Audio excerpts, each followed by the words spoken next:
Paris is one of Europe's most beautiful and interesting cities. If you want to know some of its best spots from touristy to off the beaten path, keep watching. We're going to book the Clignancourt. Just on our way to Clignancourt Flea Market. Yeah. Off the beaten track. Whether you want a drill bit or a stuffed ostrich, the flea markets in the Clignancourt area have what you need. The further we got into the market's side streets and alleyways, the more strange and ornate the products became.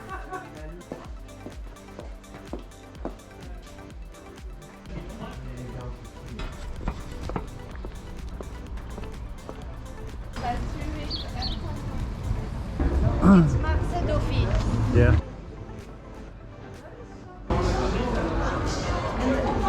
And then I'll buy that for you.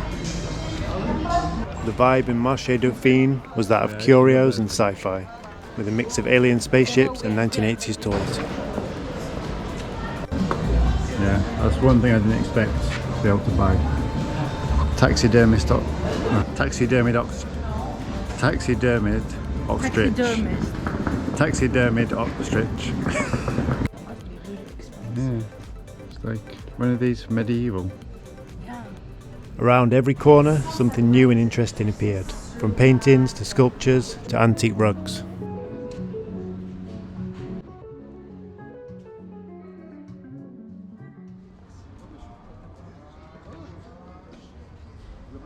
After a while, we decided to visit one of Paris's better known tourist spots in the Montmartre area.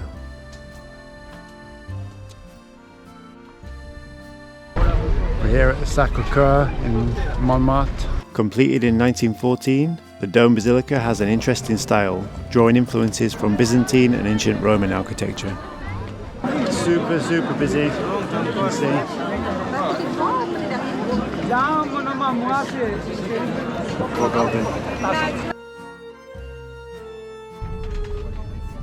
We took the Funicular railway to the foot of the hill and took a walk around the surrounding area.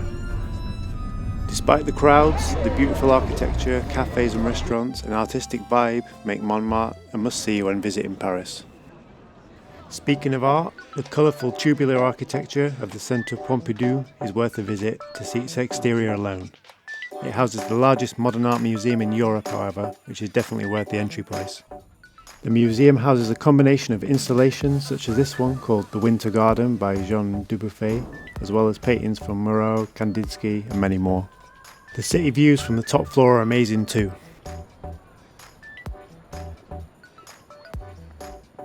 The River Seine is a walkable distance from the museum, so as sunset approached, we headed over. Some insane views.